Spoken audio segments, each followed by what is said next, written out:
The Update option for uploaded contact files adds new contacts and updates existing information based on the data in the contact file. To use this option, begin on the Contacts List screen. As always, we recommend downloading a backup of your current contact information before making any changes.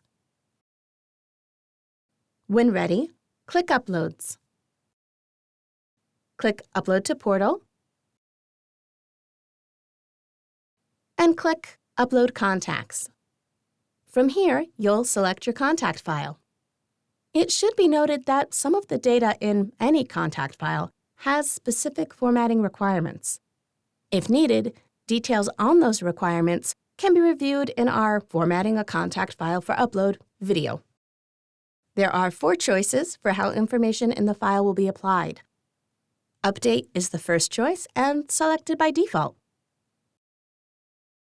If you aren't entirely sure that this is what you need at this point, you can click Upload Options Help for more information on what each option does. Click Upload to Portal. It's a best practice to make sure that the upload went smoothly and the information was added without issues. This is done by clicking the name of the upload.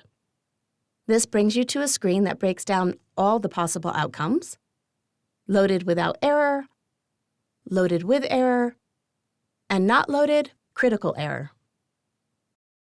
The Download button on each tab will let you download a file containing just those affected records. That way, you can quickly make any necessary corrections and re-upload. For more courses, training, and certifications, visit Everbridge University. For specific courses on this topic, check out the description below. Thanks for watching.